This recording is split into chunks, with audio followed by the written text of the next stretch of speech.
ബിജെപിക്കെതിരെ വിശാല സഖ്യം എന്ന നിലയിൽ രൂപീകരിച്ച ഇന്ത്യ സഖ്യത്തിന് ആദ്യഘട്ടം മുതൽ നേതൃത്വം നൽകിയത് നിതീഷ് കുമാർ ആയിരുന്നു. 2023 ജൂൺ 23-ന് ബീഹാറിലെ പട്നയിലാണ് ഇന്ത്യ മുന്നണിയുടെ ആദ്യ യോഗം ചേർന്നത്. പിന്നീട് ബംഗളൂരുവിലും മുംബൈയിലും നടന്ന യോഗങ്ങളിലും നിതീഷും ബീഹാറിലെ മഹാസഖ്യവും ഇന്ത്യ മുന്നണിയുടെ നിലപാടുകൾക്ക് വേണ്ടി ഉറച്ചു നിന്നിരുന്നു.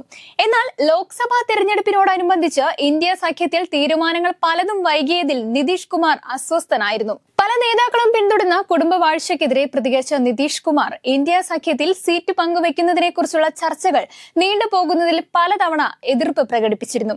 സോഷ്യലിസ്റ്റ് നേതാവും ബീഹാർ മുഖ്യമന്ത്രിയുമായ നിതീഷ് കുമാർ മുൻപ് ഇപ്പോഴത്തേതുപോലെ എൻഡിഎയുടെ ഭാഗമായിരുന്നു.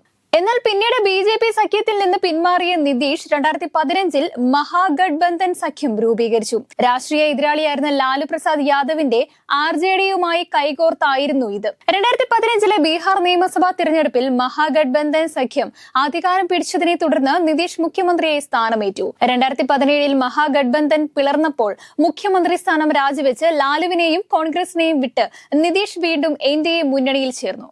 2017-ൽ ബിജെപിയുടെ പിന്തുണയിൽ വീണ്ടും മുഖ്യമന്ത്രിയായി അധികാരമേറ്റു. 2020-ൽ നടന്ന ബീഹാർ നിയമസഭാ തെരഞ്ഞെടുപ്പിൽ 27 സീറ്റ് നേടി ബിജെപി ഏറ്റവും വലിയ ഒറ്റകക്ഷിയായി മാറിയെങ്കിലും മുഖ്യമന്ത്രി സ്ഥാനം നിതീഷ് കുമാറിന് നൽകി.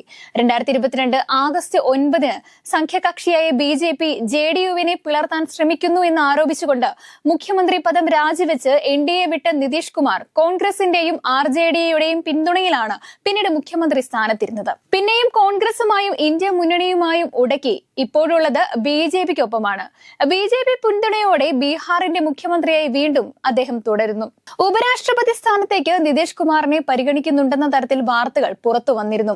എന്നാൽ ഉപരാഷ്ട്രപതി ആകണമെങ്കിൽ നിതീഷ് കുമാറിന്റെ പാർട്ടി ബിജെപിയിലേക്ക് ലയിക്കണമെന്ന ആവശ്യമാണ് ബിജെപി മുന്നോട്ട് വെച്ചതെന്ന് അറിയുന്നു.